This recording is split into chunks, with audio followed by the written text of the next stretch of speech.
Bonjour chers élèves, bonjour tout le monde. Donc aujourd'hui, on va expliquer la troisième loi de Kepler. Pour cette année, concernant le deuxième année baccalauréat surtout. Dans cette vidéo, on va expliquer deux choses. Premièrement, c'est quoi la troisième loi de Kepler, c'est-à-dire l'énoncé. Puis on va voir l'exploitation de cette loi, c'est-à-dire l'utilisation de cette loi pour résoudre des problèmes en mécanique. Alors, on va commencer maintenant l'énoncé. Donc, le carré de la période de révolution est proportionnel au cube de demi-grand axe de l'orbite. Si on note la période par grand T, d'accord, et au cube de demi-grand axe, le demi de grand axe noté par R. Donc, le carré, c'est-à-dire T carré, le carré c'est T carré, donc est proportionnel au cube, c'est-à-dire R à la puissance 3. Alors, est proportionnel, c'est-à-dire que T carré égale K fois R à la puissance 3. C'est-à-dire proportionnel mathématique. Il existe une constante K au T carré égale à K fois R à la puissance 3. Proportionnel, c'est-à-dire si R3 augmente, T carré augmente. Si R diminue, donc T diminue aussi. Alors, comment exploiter cette loi? Donc, premièrement, il faut savoir que K, c'est une constante qui dépend de l'attracteur.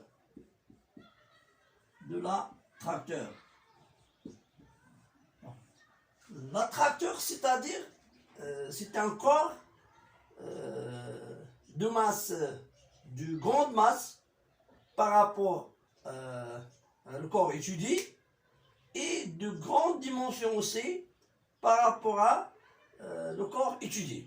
Par exemple, on a deux situations, donc pour appliquer la loi de Kepler, on a deux situations.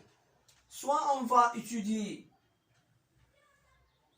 des satellites, par exemple le mouvement des satellites, ou bien les lunes, d'accord, ou bien l'étude des planètes. On va étudier des planètes. D'accord? On a deux applications. On va appliquer la loi de Kepler pour étudier des planètes ou bien pour étudier des satellites. Donc on parle sur les planètes, donc on parle des planètes qui font des mouvements de rotation autour du Soleil. Donc par exemple, on peut présenter comme ça, d'accord? Ça c'est, donc par exemple, ça c'est le Soleil S, ça c'est l'attracteur, c'est l'attracteur, attracteur pour les planètes. Donc S il est caractérisé avec MS, d'accord? Donc K en expression, donc K égale 4P carré divisé par G fois M attracteur. Donc K égale à 4 oméga carré, 4P carré divisé G fois M attracteur, la masse d'attracteur. Donc par exemple dans le cas de l'étude des planètes, donc l'attracteur c'est le Soleil. Par exemple on a deux planètes ici. Par exemple, on a la Terre. Ça, c'est la Terre. Par exemple. Et on a planète. Par exemple, Mars. Voici Mars. D'accord. Les deux planètes ont même attracteur S. C'est-à-dire quoi? C'est-à-dire les deux planètes, la Terre et Mars, ont même constante K. D'accord? C'est-à-dire T carré divisé de la Terre divisé par R à la puissance 3 de la Terre égale T carré de Mars divisé par R à la puissance 3 de Mars. D'accord? Donc, et la constante ici, dans ce cas, la constante K égale 4P carré divisé par G fois MS. D'accord? Donc il faut faire attention ici que toutes les planètes donc, ont même constante K égale à donc K il est valable pour toutes les planètes égale à 4P carré. Donc c'est-à-dire que par exemple, si on sait la distance du Soleil par rapport à Mars, ça c'est R de Mars, et ça c'est R de la Terre. D'accord?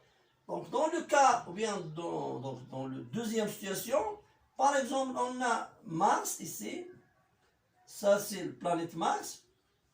Alors, ça c'est l'attracteur là ici, ça s'appelle Mars, c'est l'attracteur. D'accord? C'est un attracteur. Mars a deux, donc Mars, ça c'est Mars. D'accord? Alors Mars, il y a deux satellites ou bien deux lunes. Ça c'est la lune A, c'est donc Deimos. D'accord? Et ça c'est deuxième, c'est Phobos, donc deuxième, la lune c'est Phobos. D'accord? Phobos. Alors, les deux, donc les deux lunes ayant même attracteur, donc dans ce cas, K égale 4P carré divisé par G fois M Mars. Et deuxièmement que la période de Deimos au carré divisé par R Deimos à la puissance 3 égale la période de Phobos au carré divisé par R de Phobos à la puissance 3. Alors il faut faire attention.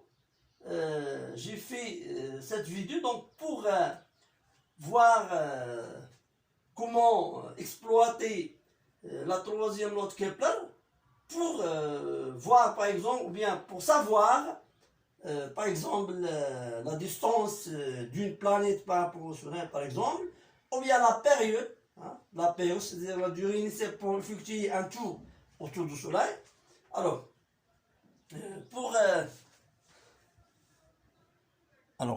on peut voir pour notre vidéo qu'on peut montrer, il y a autre chose donc ici, que on peut montrer la troisième loi de Kepler.